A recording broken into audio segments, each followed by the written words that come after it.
Yo, what's up YouTube? Tigz here, bringing you guys another Escape from Tarkov video.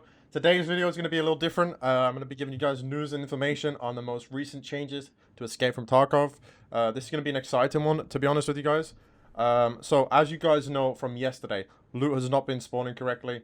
If you go into labs or interchange, you're going to notice the loot is very, very hard to find.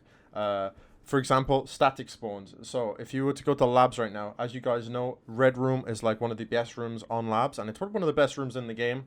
As you guys know, in red room, if we go over to it real quick, I'll show you. You come into this room, right? Usually on a typical labs run, you would come in here. On the left, you would find a Golnik ammo, BS ammo, BT ammo, Val ammo, all sorts of stuff like that. Intelligence right here. On these shelving units here, you would find suppressors, scopes, ammo, and like all of the high-end attachments that are really, really expensive and are made for bestness up builds. And if you come into here, you would, if you guys remember, you play this map a lot, you would find more suppressors, more scopes. You would also find teapots, lions, bitcoins, rollers, GP coins, all of these like super high-end, super expensive items that Red was always spawning.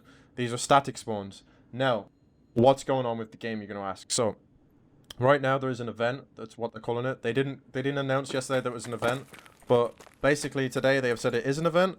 And how it works is the dynamic loot system that's coming to the game basically means that right now in the game we're currently going through the testing phase, which means maps like labs and stuff are going to be really bad, and you're going to have to like go explore to try and find the good stuff. In my opinion, from what I've done my own testing, I don't think Ledexes and Intels and stuff are spawning correctly yet. I think labs are still being tested, and as well as other maps. It's going to take some time first before those items spawn elsewhere on the map. As like I said, I think it's just a test phase. They've also said that as well in some sort of like context. But yeah, that's pretty much it, guys. Dynamic loot spawns, which is huge. It could be a good thing, could be a bad thing. I personally think it's a good thing because it's going to make raids more lively, make it so the game's less of a speedrun simulation game. As you guys know, Fen and Raid kind of made that a big issue. So just to put it into perspective, just so you can get an easier understanding, let's say you go to Dome, right? Dome is known for having a Ledex spawn. Everyone rushes Dome. That Ledex spawn is probably not going to be there anymore. That spawn is probably going to be replaced randomly with other loot. So, for example, it could potentially spawn condensed milk. That's how I think it's going to work. Like I said, I don't have the game files, I don't know the changes, but that's usually how dynamic loot works. It basically just means loot is randomized out the map, so all of the old good loot spawns could be anywhere now. So that's the dynamic loot and spawn system and how that's going to work, so I'm excited to see that in the game. Then we got a few other things to talk about as well, really interesting things. So, first of all, if we come to the patch notes on the forums, as you can see here, there's talks about Lighthouse Location, which is obviously a new map. I'm not entirely sure if this is going to get added. It says patch 12.12. I'm not entirely sure when that is, but we are getting a patch soon. I think we'll get a patch this month, hopefully. We'll also get daily quests. Now, this is a huge one. As you guys know, if you play the game a lot, game can get pretty stale once you get those max traders. So, daily quests could be a really good way to keep people interested in playing the game, which I think is a great addition, and also for myself too, because it's more content, man. It's more things to do, right? Which is great. Another big thing, inertia. There will be ETS test. So what that means is ETS is basically a private server that BSG give to a few individuals throughout the community, where they can go in and test these functions before they're actually added into the main game. One thing to note, they are under NDA, so you cannot share the information that you get from those servers to other people, as that would be breaking the NDA. But I can give you an example of what inertia will probably look like in Escape from Tarkov in a second. We'll go to that in a minute. Also, VoIP. VoIP's going to be another interesting feature, which I think could be really fun for the game. Basically, if you don't know what VoIP is, it means proximity chat. So within, like, I don't know, let's just say, I don't know, like a 10-meter range, you can hear people talking through their microphone. So let's say you're in a raid right now and you go to dorms on customs, and some guy gets inside dorms with you. Theoretically, that means you should be able to speak to him while he's in dorms and ask him if he wants to team up or stuff like that. So it could make for some really interesting gameplay choices, and I think that's going to be a good addition to the game. Obviously, there is going to be toxicity there for streamers, but that's with every game, right? But it could be really fun for content, especially YouTube content creators. Next, weapon malfunction iteration. Obviously, I don't really care about this. I'm not really a fan of these changes, but I'm sure a lot of people would be cool with those. New weapons and other stuff, which is also great. This means more gun variety and just in general, more content. The other stuff I assume means like armors, vests, helmets, attachments, and stuff like that. So that's going to be great. I'm hoping that we get the Scar in the next patch. And it'd be really cool to see if we get like an AEK or something like that from Battlefield. As you guys can see here, lots of quality life improvements and additions. Good. We need those. Hot fixes, we need those as well, which is huge. Now, one more thing to note. This I think is pretty big as well. 3 new modules to the anti-cheat system to increase anti-cheat reaction time and overall cheat detection speed. It's a hot topic right now, although we did a great progress on this issue for the past weeks. The war is not over.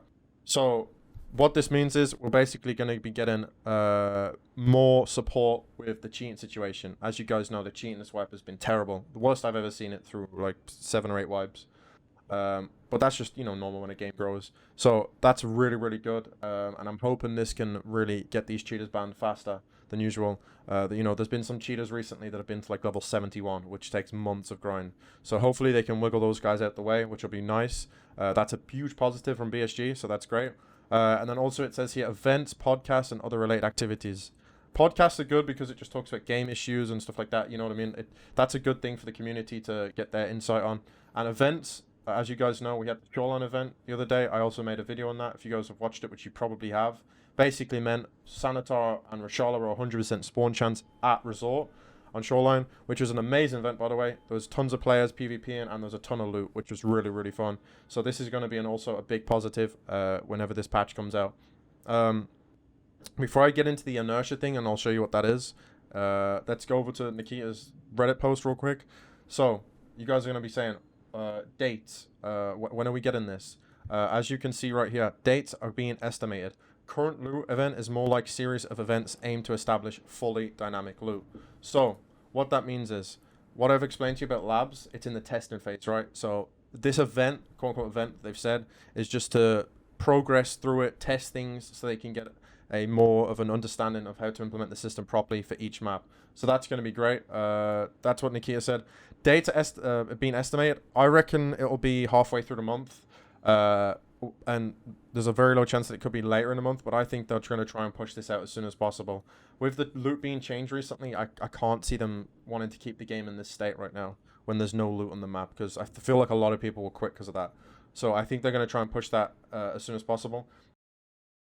Full dynamic personal quests. I'm not entirely sure what that means. I assume it's something to do with your quest progression. So if you've got through your quests more than somebody else, you may get different personal quests, which could be really cool. To give you an example, let's just say you log on one day and the daily quest is I don't know, kill 25 PMCs on interchange and we'll reward you with 1 million rubles or 2 LEDXs. That something like that. Obviously, it probably won't be to that extent of loot, but you get the point. But that is pretty much it for the current changes in the game. As I said, I think this is amazing news. I'm hoping they get this patch pushed out as soon as possible, because as of right now, I think it's pretty tough to play the game when there's no loot. I feel like the content's kind of like, dead a little bit. But yeah, that's pretty much it. Now, to give you an example of what inertia would look like, if you guys are curious. So, obviously, I don't have access to the ETS server, so I don't know exactly what it looks like. But from playing other games in the past where there is inertia, how it works is, as you can see right now, if I sprint, that's an instant sprint and an instant stop, right? So, I assume this is how it's going to work. If you're going to want to sprint, you're going to have to slowly build up momentum before you can actually get into the sprint animation. And the same applies for slowing down and stopping to and halt, if that makes sense. So, it's going to be along the lines of that, and that's going to be a very interesting game mechanic, and I hope they do it properly, because I think this could be a big change to the game, and could actually deter a lot of people away from the game too. So yeah, that's pretty much the update on the patch notes, guys. I hope you guys enjoyed this video. I know it's a little different, but I wanted to try and inform you on the new changes that are coming to the game. I think this is a huge positive for Tarkov, as there's a lot of things coming that I think could benefit the game. I hope you guys have an amazing evening. Thank you so much for all the support as always. If you haven't already, subscribe, like, and comment. Turn on notice if you want to see more videos from me like this, and also my other content. If you don't already know, I do stream daily on twitch.tv/TigzP. I'm currently grinding to 1 billion rubles. As of right now, that's kind of halted because of the changes. But we try and do like interesting things. But yeah, thank you so much for the support as always, boys, and I hope you guys have an amazing evening.